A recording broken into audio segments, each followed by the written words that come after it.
the Jazz Notes podcast. I'm Ben Anderson. I'm Chandler Holt. We are recording this on April 2nd with a little less than 2 weeks left in the regular season for the Utah Jazz. What is it, 7 games left? 6 after tonight when they host the Cleveland Cavaliers. As always, we will look at the week that was, the week coming up ahead. We'll give our Jazz grades and whatever the weekly news was, and then we'll address your Utah Jazz mailbag questions. So we always appreciate you following us on Twitter at Ben's Hoops, at Chandler Holt KSL. That's basically all of our social media across Instagram, wherever you want to find us. And then, of course, read us at KSLSports.com. Find us on Twitter at KSL Sports, Instagram KSL Sports, TikTok KSL Sports. What did I miss? Threads, Instagram. We got it all. So, make sure to follow us. There's a lot of news that comes out. And then subscribe to the weekly newsletter that comes out every Tuesday. Get some access to some early information about the Utah Jazz. All right, Chandler, where are we starting? We'll do a 3-game recap. The Jazz played 3 games in the past week, went 0-3. Started the week with a rough 118-111 loss to San Antonio. The Jazz actually outscored the Spurs in the second, third, and fourth quarter, but lost by 14 in the first. Even went down 24-8 to start the game. Yeah. And then couldn't come back. And then lost to Houston. It was a 1-point game, 101-100. Utah wins the first quarter by 10 points, but then Houston wins the next 3 quarters, so vice versa. And then the Rockets pull out the win there. And then to end the week, one more game against Sacramento. Big loss, 127-106. And it feels like a common thing for the Jazz recently, just lose one big quarter. In the third, they got outscored 39-25. Yeah, they gave up a 21-2 run. I think the game was tied, Yeah. and then a 21-2 run, and it was a 19-point game, and the game was over. So they are certainly susceptible to that because they obviously don't have a full 48 minutes of NBA play every night at all 5 positions. So that's been the major issue for them. Some bright spots, and overall not a terrible week as far as watching, but we'll talk about that when we get into our weekly grades. I don't know, was there anything notable from the week? Like the Houston game was fun. Yeah. Houston is now having to pay the piper. They went on this long winning streak, and it was easy to be like, wow, Houston's making a run for this and maybe going to overtake Golden State. And then you looked at like, oh, yeah, they played the Jazz a bunch of times. Like, that's not fair. And Golden State plays the Jazz now twice before the end of the season. So where at one point I was pretty ambitious that I thought Houston was going to overtake Golden State, I don't think that's going to happen. They're 2 games back with 7 games to play. I think Golden State owns the tiebreaker, and Golden State plays the Jazz twice. Like, there's just so hard to make up that amount of ground. So Houston had fun against the Jazz and still almost lost that game. It was kind of a red flag for me. Takeaway from the Houston game, the Rockets shot 38.5% from the floor and 31% from 3. Pretty bad, but 20-10 turnovers in favor of them and 27-13 points off turnovers. Yeah, I guess the low part there, and again, we can talk about this in our weekly grades, was Keontae George had probably the worst game of his career to date, and even Bryce Sensabaugh was bad, 0 of 8 from the floor, 0 of 7 from the three-point line, but did some other things. But by far the most frustrated I've seen Keontae George this season. He is a head-up type of kid. He does not at least visually, he doesn't kind of let the rough times get to him. I'm sure they do privately, but he's pretty good about keeping his head up. And even then, like, we got in the locker room and he got dressed and was gone and didn't talk to the media. And look, we didn't stop him. If I had stopped to ask him questions, I'm sure he would have talked, but everyone just kind of let him go. And on his way out the door, John Collins was like, keep your head up. Like, you're fine. Like, this is part of it. So it is. This is part of the learning process. It's not fun necessarily if you're a Jazz fan, but you have to have those games as well. It's not always gumdrops and lollipops, as they say. Like, there's just bad days in the NBA, and he had one. And, got a little bit embarrassed by Jalen Green, got to the argument with Jalen Green. Both got teed up. I don't get the impression the Jazz players are fans of Jalen Green. We tried to ask him about the Jalen Green, no one specific, a little bit. And they were like, well, what can you learn from Jalen Green? They're like, let's learn how to stop him. They didn't want to compliment Jalen. So kind of interesting. Yeah, in that game, Keontae George, 6 points, 6 assists, 6 turnovers, 3 for 12 from the floor. Had the second worst plus-minus, only behind Bryce Sensabaugh, who shot 0 for 8. And didn't close the game on the floor. Closed the game on the bench. Yeah. And Will Hardy said after, sometimes the best thing is to let these guys sit and watch. And it wasn't a punishment, but he wasn't playing well. And he was getting into his own head, and he was only making it worse by trying to fix the problems as opposed to just like running the stuff. He was trying to make up for his mistakes, and it's a young person thing to do. We can use this as a transition to some standings watch. The 3 losses makes Utah's losing streak up to 9, which is the 3rd longest in the NBA, behind Toronto at 13 and Portland at 10. Jazz are still 12th in the West at 29 and 46. 4 games from the 12th seeded Memphis, and only half a game from Brooklyn in their 8th worst record. Yeah, they actually overtook them there for a minute, or were tied with them there for a minute. Brooklyn played last night and lost. Brooklyn is going to overtake the Jazz. They still have games against Detroit. They have games against Toronto. Toronto is trying to lose because they need to get to the 6th pick. Otherwise, I think it goes to San Antonio. So they're trying to make sure they get to that 6th pick, and then they have to hope they don't get leapt in the lottery. So they are really trying to lose games to hold on to that playoff spot, or that lottery pick, excuse me. The Nets, on the other hand, don't own their lottery pick. They don't own a draft pick. It goes to Houston this year. So they have no reason to lose games. So when they play Detroit and when they play Toronto, I think there's at least 2 more wins on their schedule, and there could be more. They're going to win games, and I honestly don't know if the Jazz are going to win another game. In fact, tonight's game might be the most winnable game left on the Jazz schedule, and we can look at the week ahead. So upcoming week for the Jazz. Tonight they're going to host Cleveland. No Donovan Mitchell. Yeah, that's the news that just came out. In fact, they're pretty beat up. Let me pull up the entire injury report, but keep going. And then in Los Angeles to face the Clippers on Friday, and then closing out the week in Golden State on Sunday. Golden State's playing well. Yep. It's easy to look back and say, like, I know Jazz fans were frustrated with the Simone Fontecchio and Kelly Olynyk trade. And saying, like, wow, could you have stayed competitive and, made a push for it? Jazz were 26-26. If they were 500 right now, like, do you have the standings pulled up? Yes. What is Golden State at? Aren't they like 6 games above 500? Yeah, 40-34. So, like, there's a real chance the Jazz might have still been 5 games back of the play-in, at this point. And then you're just 5 games back of the play-in. Like, you're not even in the play-in, which means you're not even in the playoffs. So you're conveying your draft pick to Oklahoma City, which I know some Jazz fans wanted to, but you might have missed the playoffs by 5 games and not traded those guys, and then you wouldn't have had the 10th pick, or what the Jazz I think are gearing up for, which is the 8th pick. You wouldn't have had the 28th pick, and you wouldn't have had the 31st pick, and you still might have lost Kelly Olynyk and Simone Fontecchio in the offseason, and then you just wouldn't have had a draft pick at all. It's like, well, how are you getting better? Yep. Like, how are you going to get better this offseason? Just by trading other future draft picks? Like, that's actually pretty bad asset management. In retrospect, like, it's not fun. This has not been good basketball. The Jazz are 3-20 since the trade deadline, and it makes total sense. Yeah. Like, you've got assets to play with to get better. You've got that cleared up money, that $30 million that we're going to have to go to Kelly Olynyk and Simone Fontecchio to bring them back. And you can sign a bunch of 26-year-olds or draft players and have people who fit the timeline. It really does make a lot of sense.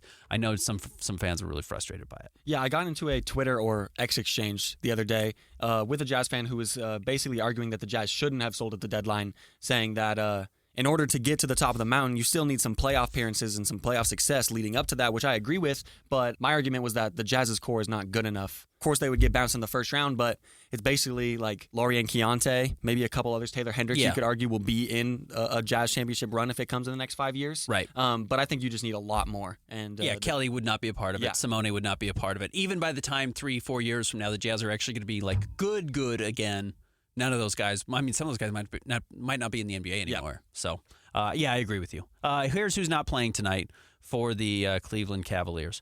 Ty Jerome is out. He's had right ankle surgery. That's nothing. He's not a player. Donovan Mitchell is out, as we just mentioned. Isaac Okoro is out, which is a name I'd keep an eye on for Jazz in the offseason. Mm-hmm. We'll do some of these kind of names to keep an eye on in the offseason as we get there. But yeah, otherwise nothing major. Darius Garland is playing and Evan Mobley's playing. So they still have some stars. And Sam Merrill making his return to Utah. So we will see him. We'll see him play. So Jazz are still far more shorthanded without Lauri Markkanen, John Collins, and Jordan Clarkson tonight against the Cleveland Cavaliers. And still, like I said, might be the most winnable game left. They do still play the Houston Rockets here in Salt Lake City. Houston might be out of the playoff race at that point. So maybe there's another win on the Jazz schedule. Mm-hmm. But looking at it right now, I would bet there's not. You want to get into our grades and take a break? Yeah, let's do it. Awesome. So every week we give our grades for the Jazz on veterans, young player standings, and fun factor. 0-3 week. At this point, the Jazz's losses are better than wins, so we typically give them the good grades for that in the standings. Let's start with the vets. Colin Sexton is playing extremely well. He didn't shoot the 3 that well this week, which has generally been a strength of his, only 23%. But, he's averaging 25 points a game. He's shooting 53% from the floor overall, 6 assists, turnovers at 3 a game, which is not super high, but not terrible. Colin continues to be a very good player and somebody who I think could be a piece of the future long-term. We'll address some of that coming up in the mailbag. Lauri Markkanen only plays 1 game, and it was fine. He did Lauri Markkanen stuff, 25 points, 6 rebounds. He's just a really good player. When he's on the floor, he continues to be really good. And John Collins has been sneaky good lately. Again, we keep talking about how good John has been. 24 points, only appeared twice, but shot 62% from the floor, 66% from 3, 8 rebounds.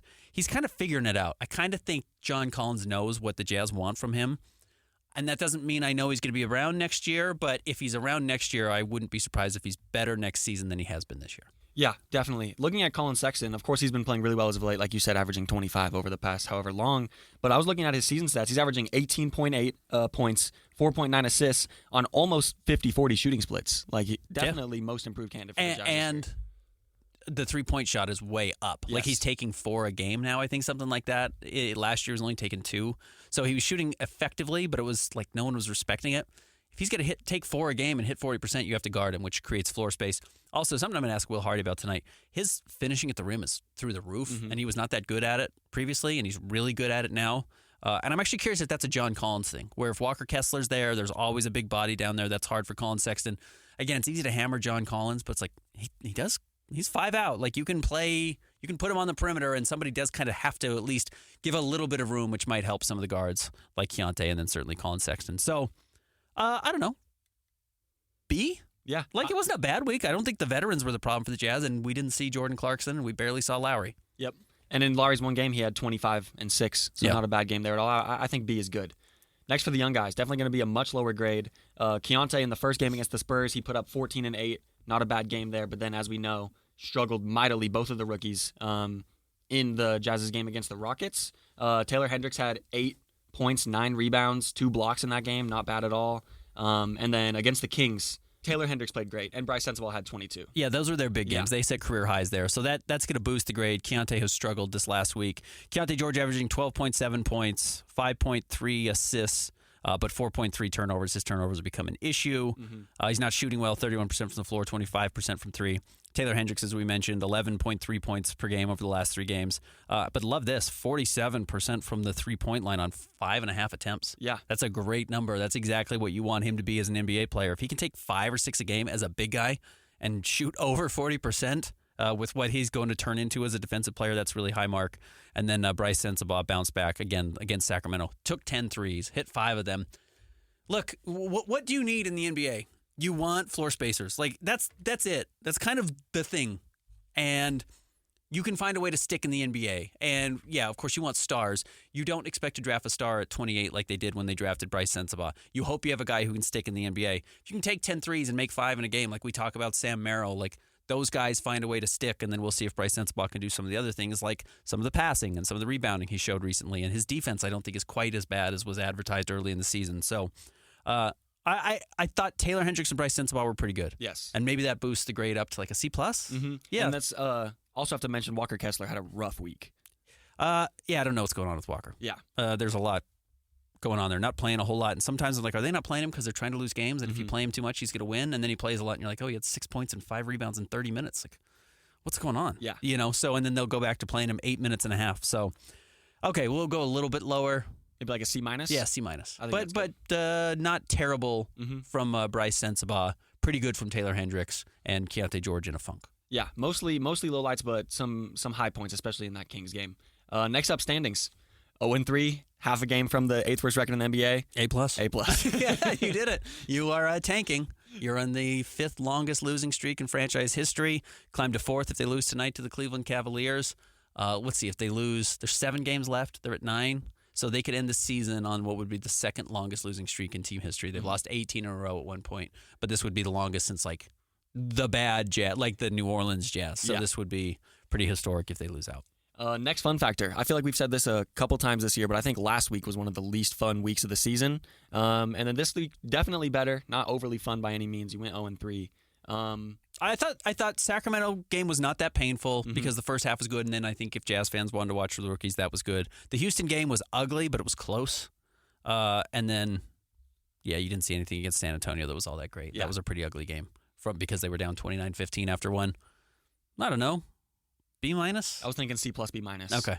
Yeah, I mean, these are pretty mediocre grades, but they're a mediocre team, and it's a mediocre product right now. Yep. Like even the fun things to watch if you're a fan, like the rookies, have been so-so. So, yeah, I think that's where they are. Let's take a quick break. When we come back, we'll get into our Jazz mailbag questions. Stick around. More Jazz Notes coming up next.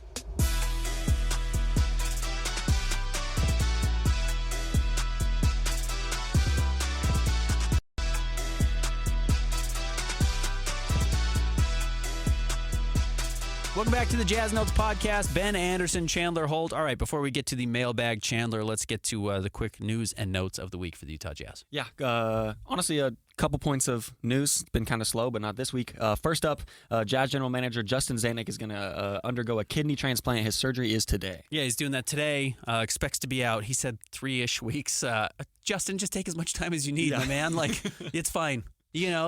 Come back when you're ready and take your time. But obviously sending our best to Justin and his family and the whole Utah Jazz family. I quite enjoy Justin Zanuck, so rooting for him and his health, obviously. He's a human being and a nice one at that. So sending our best to Justin Zanuck and his family. I'm sure that's a very difficult situation. He's been dealing with kidney failure throughout the entire season. Mm-hmm. So, again, important to remember, everyone has real lives. All these people have real things they're going through on top of doing these high-stress jobs. So shout out to Justin Zanuck and sending our best. Next up, some former Jazzman news. We talked about how Donovan Mitchell is going to miss the game tonight here in Utah. Also, some news about him with some contract talks. He's not committing. There's a lot of it's up in the air.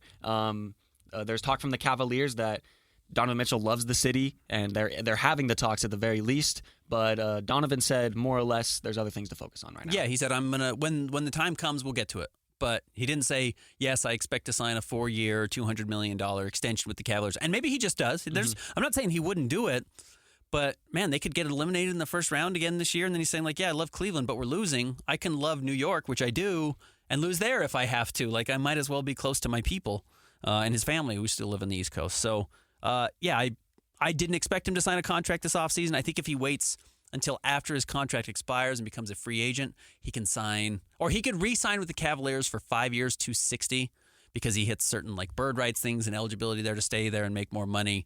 But I just don't see him signing a contract extension. I would be surprised if he did. I guess at this point, I wouldn't rule it out entirely because some guy, Kawhi signed a contract extension with the Clippers and actually took less money to stay there. But he's an LA guy. He wanted to be in LA. That's why he went there in the first place. So we'll see if Donovan Mitchell does that. I'm not expecting it, and I do think the Jazz traded him to Cleveland on purpose with the idea that was going to have a deadline, and the pressure was going to be on them to either win or trade him, and they're not necessarily winning a whole lot. In fact, they're only 10-13 since mid-February. They're a below 500 team for almost 2 months now.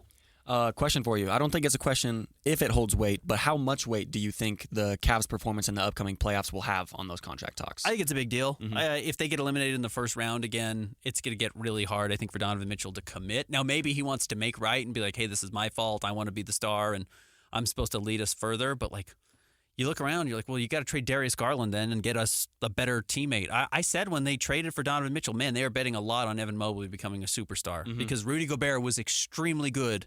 And the Jazz had a very real cap on that roster, even with a great amount of talent around Donovan Mitchell, because Rudy was only so good. Yeah. Evan Mobley has to turn into Anthony Davis for them to take this leap.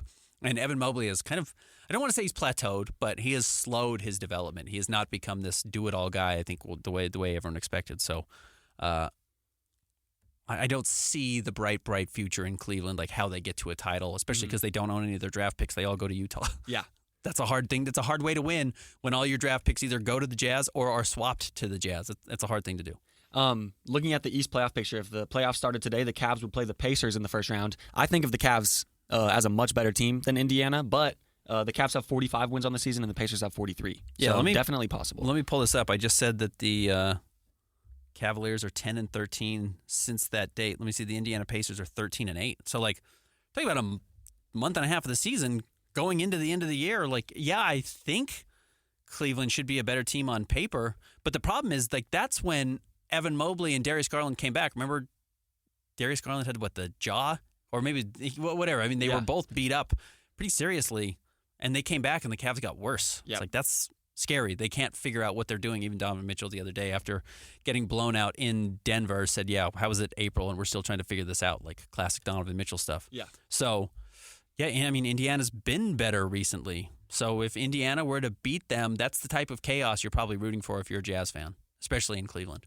One more piece of Jazz news. Lauri Markkanen will likely miss the rest of the season. With 15 days left in the season, they said that he'll be reevaluated in 2 weeks. So he'll be reevaluated right before the season finale against the Golden State Warriors. But in all likelihood, we will not see Lauri again this season. At that point, I guess there's a chance that the Warriors, have locked up the 10th seed in the West and aren't playing anybody. But It's not a home game. Yep. So I don't think you're going to play Lowry on the road in a meaningless game if he's dealing with the shoulder injury. Yeah, I don't think we see Lowry again this season. All right, you want to get into the mailbag? Let's do it. First up, we have a question from Cade Cottrell. What are the odds that one of Lowry or Sexton is moved for long-term assets but not both? I.e., do you see the Jazz selling high on one if the price is right, or would it more likely be both or neither? I could absolutely see it happening.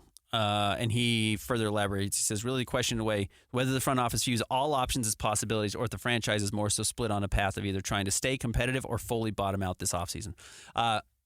The Jazz do not believe they can fully bottom out. I can tell you that. I've heard from a very high-level person. They don't think they have – unless they trade everybody, they can't bottom out. Yeah. Like, they just do not believe they are going to be bad enough to be able to go out and try and get Cooper Flagg or Ace Bailey next year. Like, they just have too much talent. They're too good to do that. And they recognize it. So in that sense, I don't see them trading both. Do I see them trading one or the other? I could see that if they say, hey, one step forward or one step back, two steps forward, which is very possible. Maybe you trade a Colin Sexton and you say, well, the idea of he and Keontae George in the backcourt probably doesn't make total long-term sense, and Colin might be too good to bring off the bench forever, but you can't start them together, which I'm not actually sure is true. You might be able to start them together. But if you can get 3 first-round draft picks for Colin all of a sudden because he's averaging 21 and 6 and shoots the heck out of the ball, and someone really needs that on a missing piece, it's like, yeah, okay, you could get a lot for Colin, and then you kind of keep this asset drive alive, or you use Colin in the, hypothetical superstar player trade, which, Colin's already been used in once to get Donovan Mitchell. So he clearly has some of that cachet, and he's on a great contract. So I could see it. I could see the Jazz splitting those two at some point, but I could also see them keeping them together. I wouldn't rule either out, which I think ultimately is Cade's question. Next up from Tyler Galtz. For most of the year, we've heard Keontae is the point guard of the future, and he has star potential. But in the last couple weeks, I keep hearing people say he's probably a second-unit guy and isn't big enough or strong enough to be a starter. Which is it? I haven't seen that personally, and I don't believe that. Yep. I think he's a first-unit guy. I still stand by. I could see him averaging 20 points per game next season. He ran out of gas. Like, the Jazz asked a lot of him. He has no legs left. That's why he's shooting a ton of threes, and they're not going in. Like, that's all leg stuff, right? Like, he's tired.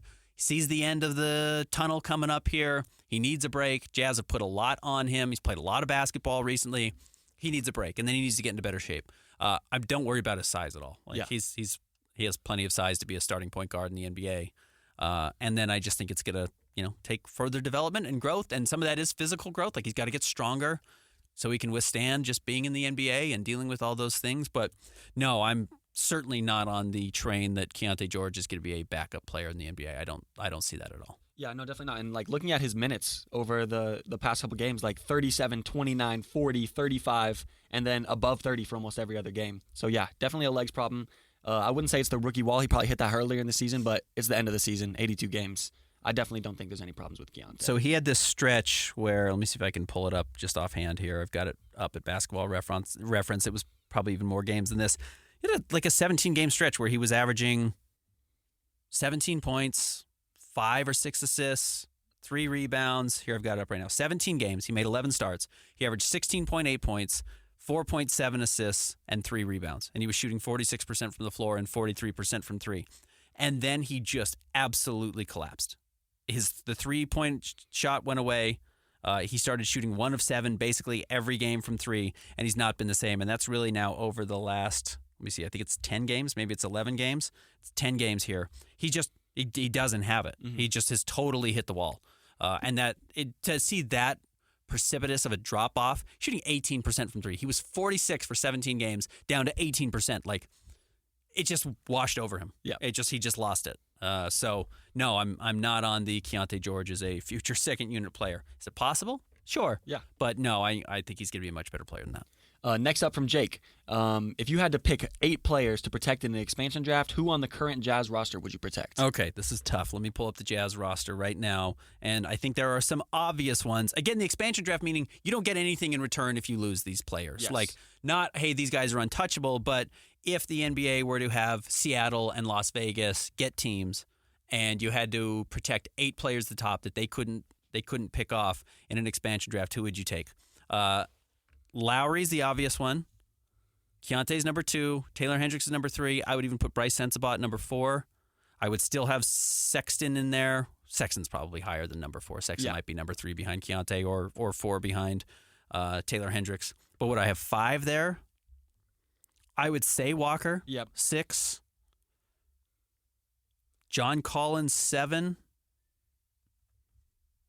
Do I have to get 8? Yeah, right.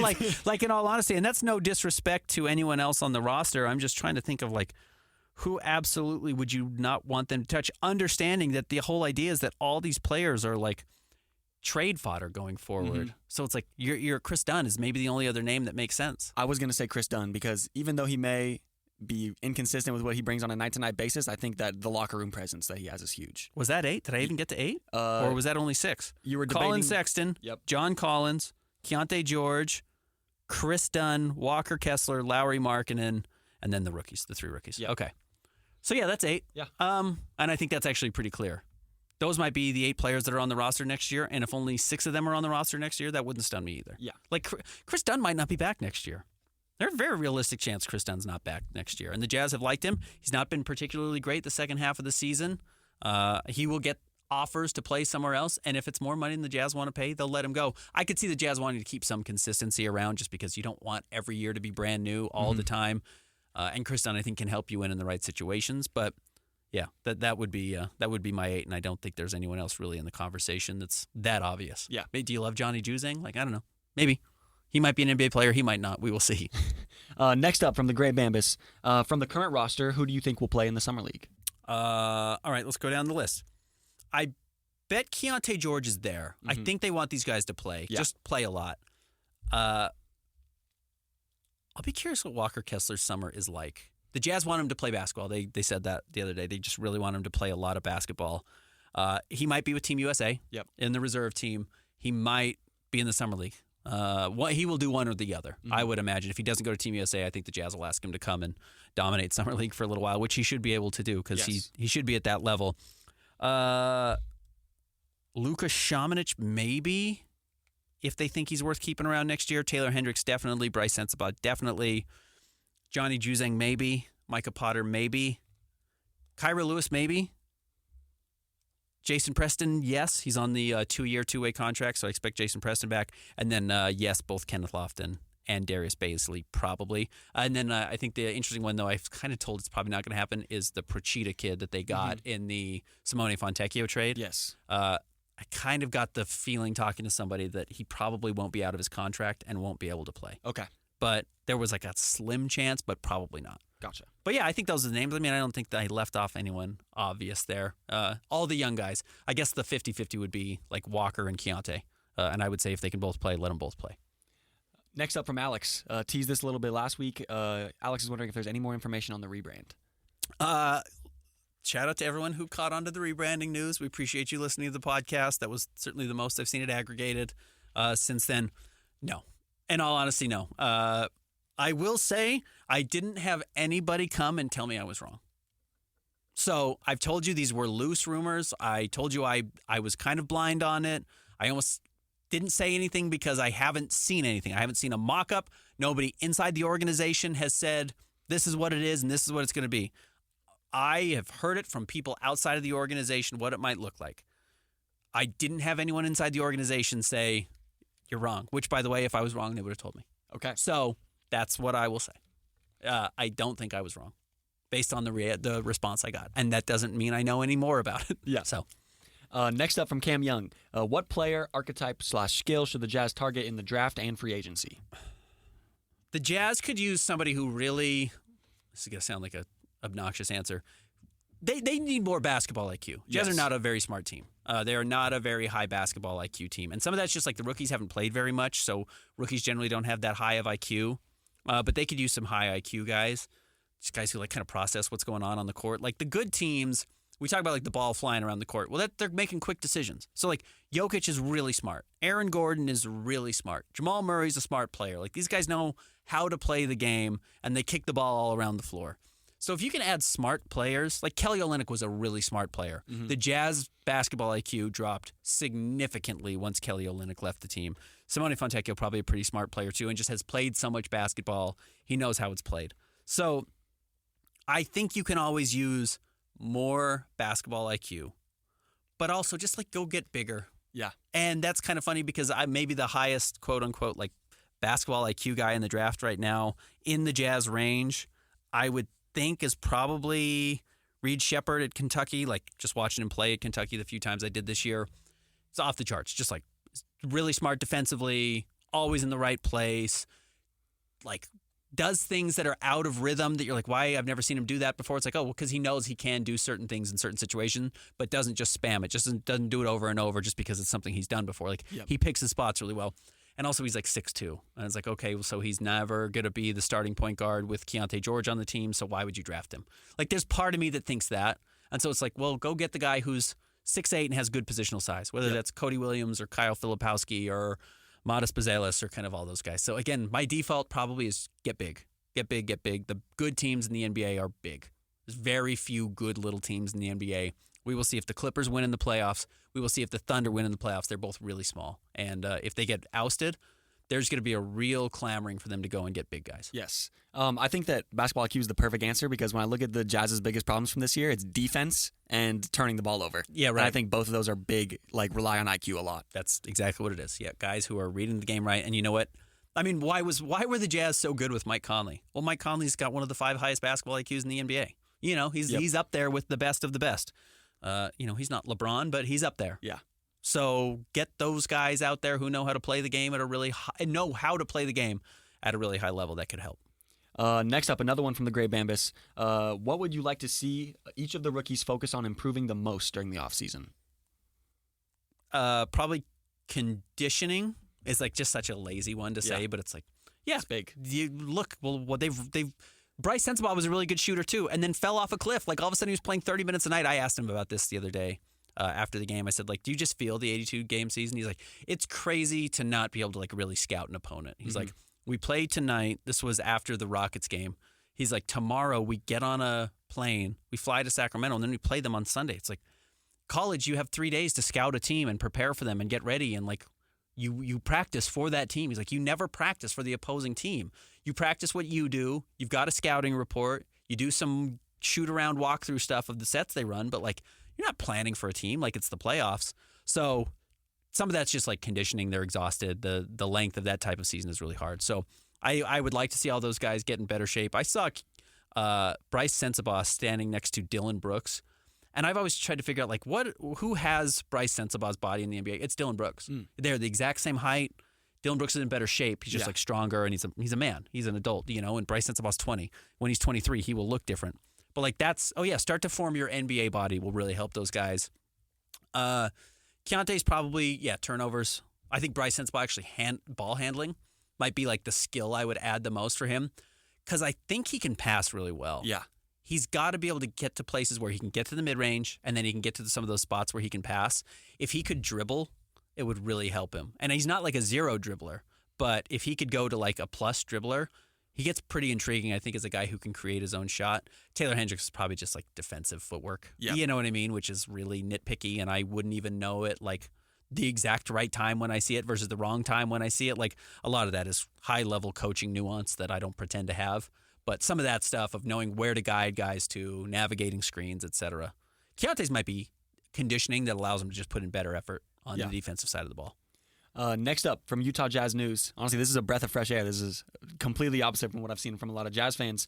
Do you think the Jazz try to win next year? If so, why would we rush it that fast? Okay, I talked to somebody, and they said the goal for the Jazz, because there's been a lot of question about, like, what is the goal? It's get better. It was quite literally what they said, like, get better.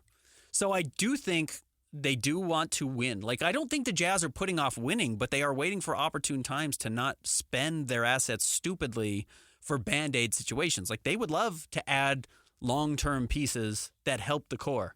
And so I wouldn't rule that out. I kind of do think the Jazz are a little tired of this. I think you got to be careful once you start getting pieces in place about teaching them that losing is the right way to do it. Like, I do think at some point you want to expose them to some losing to get better picks, and then you want to rebound and get better.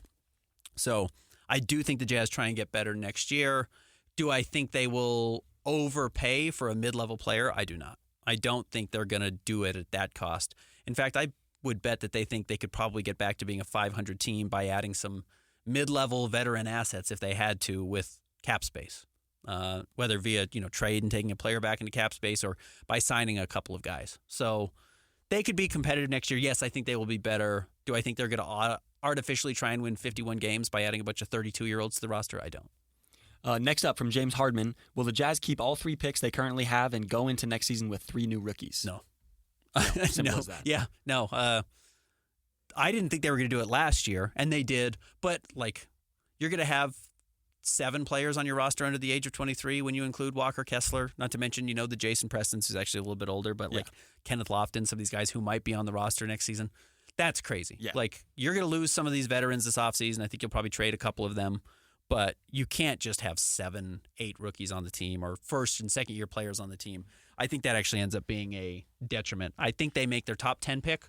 In fact, maybe they try and package all their picks to move from 8 to 6. If there's a guy, they're just got to have him. That's the player we want. We'll give up 3 picks to get him. But otherwise, I think they use those picks to either get better or trade them for future draft picks and just kind of keep kicking that can down the road. But no, I see basically 0 scenario where they have 3 more rookies on the team next year that aren't two-way players. Yeah. Yeah, maybe you add a couple of different two-way guys because Micah Potter comes off the board and Johnny Juzang, his contract expires. So maybe you go out and get those types of rookies. And maybe that would even create an opportunity where you keep the 31st or 32nd pick that you got from Detroit and you make that pick, but and you sign them to a two-way contract. That's possible. But no, I don't see 3 drafted rookies on the team next year. Next up from Utah Nash. Why is Walker Kessler a shell of the player he was at this time last season? I have something for this. First off, let me say that where I think Walker's career is going from this point today, last year, is completely different. Definitely it is affected, but also I think it's noteworthy that progression in the NBA isn't always linear. I think that fans get caught up okay, he did this year 1, he should be here year 2 and here year 3, but it doesn't always work out like that. This is a big summer for Walker. He's got to take some steps forward. Effort is an issue. Some of the games, it doesn't look like he's trying that hard. Taylor Hendricks comes in and gets 4 offensive rebounds. It's Walker, you're bigger than Taylor and you're closer to the basket. You can get those. And you can see, sometimes he's kind of moping. So I think there's some engagement issues there. I think there's a sophomore slump and then the letdown that has come with that, which you have to overcome as a player. And the Jazz, I'm sure, have challenged him, and he hasn't always met that challenge. I think that's probably part of it. So, yeah, this is a huge summer for Walker. And, Danny Ainge said one of the most interesting things that stuck out to me as soon as he said it. And he said it about Ochai and he said it about Walker last year. He said, those guys' jobs were really easy because all we did was ask them to be who they were. And now it's on them to get better. And the Jazz didn't cater an entire system to just do what Walker does well, and he didn't match. Now, it's also awkward that John Collins came in and plays basically the same position, and John Collins is much better as a 5 than he is as a 4 at this point in his career. Yep. He's a pretty good center in right situations and has a higher overall production level right now than Walker Kessler does. Higher ceiling? I don't know. Maybe Walker could get there, but yeah, you've got to figure out how to play him there. And then even in his backup minutes, he hasn't dominated the way beyond a replacement level backup center. And you're right, he had some huge games. I remember the game that he had against Minnesota last year. He had a 20-20 game, right? One in overtime, or at least maybe they lost in overtime, but it was 20-20. Yeah. He had a 30-point game last year. He's not even close to that. He's shooting 3 of 5 from the floor a lot of nights. So I wouldn't be surprised if he goes back to a little bit more of what he was like as a rookie next year and just kind of tightens his game and says, these are my strengths. This is what I'm going to focus on. I'm not going to try and expand my game out further, which lowers his potential but might keep him in the league longer. Next up from Jazz Time Jones, is Castle at UConn the same as Chris Dunn? His draft analysis sounds exactly the same as Dunn's did. Not as quick. I mean, Chris Dunn is more like Dante Exum, just super speedy, coming out of Providence, and then kind of turned into Dante Exum, right? They're very similar players. It's kind of funny. Chris Dunn's not quite as big as Dante, and Dante's come back from Europe and turned into a productive player on a good team, which I actually think is what Chris Dunn's future probably holds. Chris Dunn should be the 8th or 9th guy on a team contending for a title, and that's probably the ideal spot for Chris Dunn in the NBA, who picks up a tough defensive assignment for 10 to 15 minutes, and if you leave him wide open, he's going to hit a 3, but he's only going to take 1 or 2 a game, which is exactly what Dante Exum does right now. Castle is a little bit more ball in hand. He's a better passer. He's a really high-level defensive player. So there, I get the comparison to Chris Dunn. I think Castle's probably going to end up being a little bit more of a 2 in the NBA than Chris Dunn is. But But yeah, if the shooting doesn't come along, it becomes a tough fit. Yeah. Like any guard. Like not guards who can't shoot just don't play in the NBA. It's just really hard to make it. Doesn't matter how many other things you do well, you've got to be able to shoot. So that will be the big issue for Castle. But yeah, I get the comp. I'd have to think of a better comp for him because I don't think Chris Dunn's identical. Yeah. So. Next up, and ending off with a group of questions from Alex. This one's sort of similar to one we already answered, so I'll get it out of the way first. This summer, do you prefer or think the Jazz try to swing a big trade and go for it with Lowry, or trade Lowry and Sexton for future assets and try to get a top pick in next year's draft? I don't see that. Yes. I don't think the Jazz are going to trade Lowry Markkanen. Not this summer. Yeah. That doesn't mean, I think they're going to trade him in 2 years. Is that possible? Sure, if they get to a point where they say, Lowry's not progressing or he's even regressing or something, and you've got to take a step back, maybe then. But Lowry's really good. Yeah. Lowry's a very high-level player, and when you I don't know if you quote-unquote build around Lowry, but you can play him on any roster. Again, like the comp that I didn't really like, the first person I saw doing it was Tony Jones. He kind of said Klay Thompson. I was like, huh, really? I mean, Klay's a great defensive player, so that doesn't apply at all. But it's like, well, Klay just catch and shoot over and over and just kills you with spacing over and over and over. Okay, that's awesome. Yeah, actually, I do want that guy on my team. Like everybody wants Klay Thompson offensively, who's going to take 8 threes a game and make 5 of them a lot of nights. Okay, you can absolutely use that guy. And he can be a number 2 scoring option on a really good team. Yeah. So maybe actually, you just keep Lowry around, but you don't build around him the way you didn't build around Klay. Yes. You had Draymond and you had Steph, and you kind of had to find the right guys around him. Well, having a player as good as Klay Thompson allows you to have a non-shooter on the floor like Draymond Green, as long as you have, what? We just talked about it, really high basketball IQ players. Yes. They have hugely high IQ basketball players on the team. Steph has a high IQ. Draymond has one of the highest in the NBA. So you then can have those Lowry Markkanen types who just play off those guys. That's really where Lowry's value probably comes in. Last question here from Alex. Who are you eyeballing for the 9th pick? Man, again, first of all, it's kind of strange. It's going to be all over the place. Yes. I will be curious who's available at that point. And, maybe the Jazz move into the top 4. I mean, that's certainly possible. It's like a 25% chance if they finish with the 8th worst record. Cody Williams from Colorado falling. Was kind of projected as a top 4 pick for a lot of the season, and these other names that are still playing have jumped up. He didn't close the season particularly strong. His brother's Jalen Williams from OKC. Generally, those guys who have DNA already in the NBA, they kind of make it. They kind of figure it out. He's got great size. Colorado's had a weird run of actually putting some decent players in the NBA. So that would be the obvious name. He's just like a wing. The NBA is trending towards 6'8" athletes that if they figure it out, their star level is actually a lot higher than maybe they were even drafted, and his brother's a good example. Was a really good player in college, went to a smaller school, a little bit overlooked. Oh, man, his skills exploded at the NBA level. Maybe you just hope that Cody Williams channels 75% of that, and if that's the case, you've got a big body, he's a good athlete, he's a good defender, who knows the game because of his brother.